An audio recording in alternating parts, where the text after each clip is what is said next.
Dudes, it was so nice out here when I came out here, and almost as soon as I sit my ass in this chair, some thick ass clouds block the sun out. Murphy's Law, man. It is what it is. Let's get into it though, okay? We're going to have a little bit of a nut check today.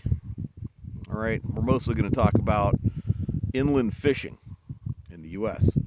And I think it's important to have this conversation because I keep getting all these comments on my TikTok about rod and reel, bro. That's all I need. You might be right. You might be right. Let's talk about it. Okay, first let me qualify myself. I've been around to roughly half the states in the U.S. I've fished a large majority of them. We're talking man-made waterways, natural waterways, native fish, stocked fish, all that shit. Okay, so I've been around. I'm pretty good at fishing. I'm not great. You know, I do it every year though. And I always catch fish except for that bad winter in Arkansas. I couldn't get it far enough out, man. The bass were like 80 feet deep or some shit. All right, because I was listening to the fish reports. Just couldn't get it deep enough. So I didn't have any luck there. And I didn't spend too much time on it. Because there were other options for putting meat on the table. All right. At any rate, I've got experience fishing. I've done it a lot of different places. And, I think I'm qualified to talk about it. You'll notice I'm not going to talk about coastal fishing, okay, because I don't feel that that my expertise extends into that area. And you guys know me, I am no bullshit, man. I am not going to tell you I know stuff I don't know. I'm not interested in that. This is all about all of us being as effective as we can, right? And taking a good approach, having a good plan for what's coming. Okay. Again, always, right? 80-20 rule. Pareto's principle, 20% of what you do produces 80% of the results. And that's why this conversation is so important. Okay. What is that? What exactly is this nut check he is talking about? Here's the nut check, dudes. 90% of the waterways in the U.S. are man-made. Okay, and that's 11, 12-year-old information. Why do you care? What does that mean, right? Okay, I want you to go back in time 500 years for a minute. All right, you're here in North America and you're fishing with the Native Americans, okay, and you're putting fish on the table, and there's just this endless bounty, right? Lewis and Clark said you could practically walk across the backs of the fish in the river. There were so many of them. What changed? A lot of people are going to be like, oh, there's too many people now. There's too many people fishing. Or like the fish can't keep up. I don't think that's it. Okay, what I think it is that the government has allowed 90% of our waterways to be diverted and changed so that they could build reservoirs, dams, right, all this kind of stuff. All for industry or mining or power generation, whatever it is, okay? But what happens, like if you're back in time 500 years ago, right? The reason that river is just so full of fish is because there's an ecosystem within it that has developed over the course of millennia, right? And yeah, there's changes sometimes, right? You know, you got some springs with a lot of snow melt and a bend in the river gets kind of changed, or sandbars move around, things move. But the ecosystem continues to survive. Well, when you take that river and you cut it off and you dry up and kill everything downstream so you can divert that water somewhere else, you're now diverting that water into a place with none of those aquatic plants and none of the aquatic insects that the fish need to survive. So a lot of the native fish have died off, right? And the ones that persist are like, a lot of them are on the edge of extinction. Okay? So as a result, the government stocks these bodies of water. They stock them. And a lot of these dudes that are like, rod and reel, bro, that's all I need, are planning to go live at on the shore of some stocked body of water for shit hit the fan. Let's say, let's use an example here. Let's take a small lake. Let's say you really like fishing it, right? You get up there in the spring because it's stocked with trout, right? And you want to get them while they're still cold, while the water's nice and cold and they're still pretty active. You get out there and you're doing it and you're like, there's only 20 cars in the parking lot every time you come up, and it's big enough that you're not running into people constantly, and you always catch some fish, and they dump 100,000 fish in that damn lake a year. Well, when shit hits the fan, how many people do you think are going to show up to the shore of that lake? Maybe 5,000 people. And if that place just got stocked with 100,000 fish, that's 20 fish per person to get you through shit hit the fan. It is not going to save you. So that's what the nut check really is, dudes, is you cannot be planning to bug out and live high on the hog in some stocked waterway, because the hatcheries are going to cease to function the way they function now. They will not be stocking fish anymore. Okay? Yeah, it sucks. It's shitty, dudes. But it's the truth, and it's a reality, and we all need to plan for it. I'll tell you guys what, I got bug-out plans. And you know what? Where my bug-out plans are, there's either native fish or there's fish that were thrown into these bodies of water once upon a time that completely sustain themselves. They don't need to be stocked. Okay? That's the locations that I have planned, of which there are multiple. Okay? That's how they're set up. And I'm not even planning to rely on fish that much.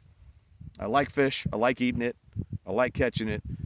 But I am a way better hunter than I am a fisherman, dudes. And so I got to be real with myself about my strengths and weaknesses. And you guys should too.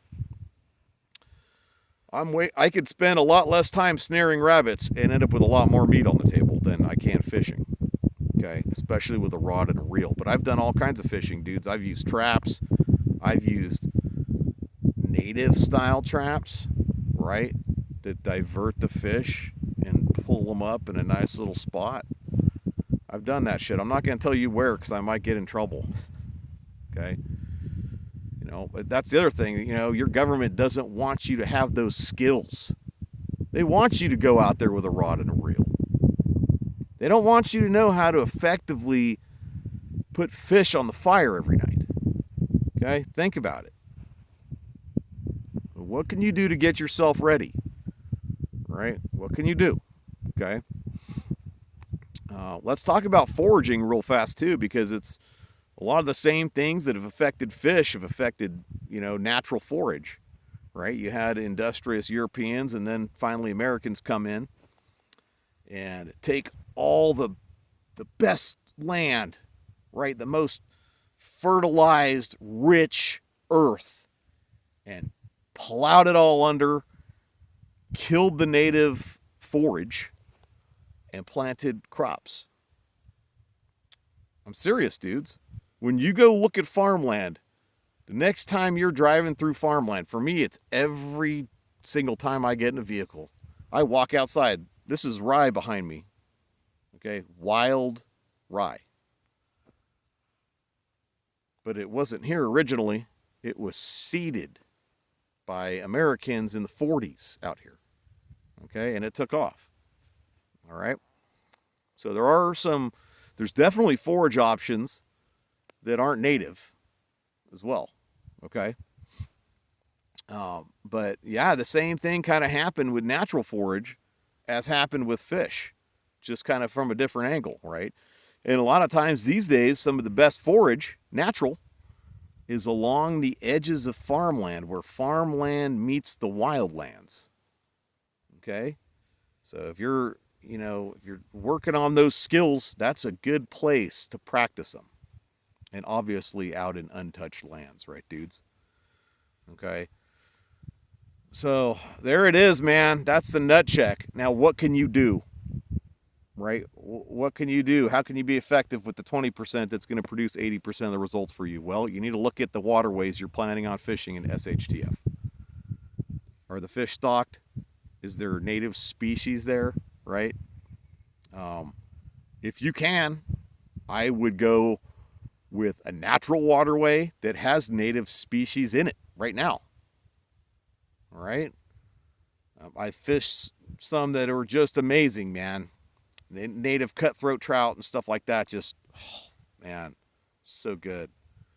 You know, is the waterway that you're fishing stocked, but some of those stocked fish spawn, right? Because if you've been fishing for a while, you know that these hatcheries, they remove a fin on the fish, right? And so you might catch a half dozen trout in a certain body of water, and 5 of them are missing that fin because they were born in the hatchery, but one of them is a native trout, right? Like maybe those hatchery trout spawned and that was the result, that one fish. But you need to ask yourself, like, how many native fish is this body of water going to be able to support, right? There's other things that have happened too that are ruining a lot of waterways, dudes. These algae blooms, a lot of time it's a result of excessive, phosphorus, I believe it is what it is. Excessive phosphorus as a result of logging around the edges of the waterways, right? High in phosphorus, apparently, the trees, when they decompose, they work their way into the bottom of the waterways, and then these algae blooms grow like crazy, and when the blooms die off, while they're decomposing, they use the oxygen in the water to decompose, and a lot of the fish literally die of suffocation. So if you're in an area with big algae blooms in the summer, there's probably not a lot of fish. You probably already know that. You know, plan accordingly regarding that shit. Okay, that's the 20% that we can do. All right, look at where you're at, maybe adjust your plan, and make sure you're going to be set up if fishing is going to be your thing. You know, I've met plenty of dudes that fish and they can't hunt for shit. Right? If that's you, be real with yourself. Right? You need to have a good spot where you can rely on that good fishing skill that you have. And at the same time, it might be time to start diversifying a bit. Get behind a rifle more. Right? Spend more time hunting. Okay, dudes, I'm going to let you go. The temp is dropping out here rapidly, and I think that sums it up. It's crappy, guys, but it's not the way it used to be. All right, and it's going to take a big, long, hard reset for it to get back like that. All right, and we might just have that coming. That's it. Like, share, subscribe it. Okay, check out my Patreon page in the description. I could definitely use support on the channel, and I got a whole bunch of content on there you can't get anywhere else. Guys, comments down below. What do you think about it? You know, what are your thoughts? If you already knew this, when did you figure it out? What made it click to you? All right? If it's new information, don't lose any sleep tonight. Just adjust your plan, make some changes. You'll be good. Okay? That's it, dudes. See you all in the next one.